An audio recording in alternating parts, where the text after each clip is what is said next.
سامنے رکھوں گا. تم میری عبادت کرنا تو میں تمہارے روٹی اور پانی پر اور تمہارے درمیان سے بیماریوں کو. اب اس کے ساتھ ہی ہے تو اپنے ماں باپ کی عزت کرنا تو کیا ہوگا؟ ہے زمین پر تیرا اور تیری عمر. ذرا غور کریں ان دونوں کو کمپیئر کرنے کے. اب ہم کمپیئر کریں گے. کیا ہوا؟ خدا ہمارا کیا ہے؟ باپ. زمینی باپ کی عزت کرو گے اس کی عزت پوری ہو جائے گی. بات کی سمجھا لیا؟ زمینی باپ کی عزت کیے بغیر خدا باپ کی عزت پوری نہیں ہوتی. زمینی باپ سے محبت کیے بغیر آسمانی باپ سے محبت پوری نہیں ہوتی. جو لوگ یہ کہتے ہیں نا میں خدا سے بڑا پیار اپنے باپ کی بے عزتی کرتا ہوں, اس کے ساتھ میں برا سلوک کرتا ہوں, پر خدا نہ میں بڑا پیار کرتا ہوں, تو یقین کیجئے نہیں ہو سکتا. نہیں ہو سکتا, نہیں ہو سکتا, نہیں ہو سکتا. یہ ہو ہی نہیں سکتا. قانون ہی نہیں ہے. کیونکہ قانون میں دو چیزیں سامنے ہیں. اپنے ماں باپ کی عزت کر, زمین پر تیرا بھلا ہو. خداوند خدا کی عبادت کر تو کیا ہو؟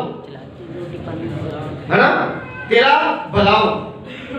تو یہ جو بھلا ہو رہا ہے اصل میں یہ جو عبادت ہو رہی ہے اس کا جو طریقہ کار ہے وہ ماں باپ کی عزت میں چھپا ہوا ہے. یہ باتیں آج کے لوگوں کو سمجھ نہیں آ رہی ہیں. پرابلم کہاں پہ ہے؟ صرف یہاں پہ کہ ہم کلام کو اس درجے پہ جا کر نہیں سمجھ رہے ہیں جس درجے پہ خدا ہمیں سمجھانا چاہتا ہے. ہم اپنی مرضی سے کلام کو سمجھنے لگے. ہمیں لگتا ہے کہ کلام شاید ہماری مرضی پر ہے. کلام ہماری مرضی پر نہیں ہے, کلام خدا کی مرضی پر ہے اور ہمیں اسی طرح سے سیکھنا ہے جس طرح سے وہ چاہتا ہے کہ ہم سیکھیں. اور وہ یہ چاہتا ہے کہ اگر میں زمین پر اپنے باپ کی اور اپنی ماں کی عزت نہیں کرتا تو میں آسمانی باپ کی کبھی بھی عزت نہیں کر سکتا.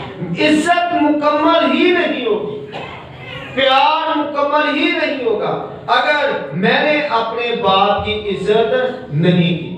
اگر میں اپنے باپ کے سامنے, جسمانی باپ کے سامنے نہیں جھکتا ہوں, اس کے پاؤں کو ہاتھ نہیں لگاتا ہوں, تو میرا سجدہ خداوند کی پاک حضوری میں قبول ہو ہی نہیں سکتا.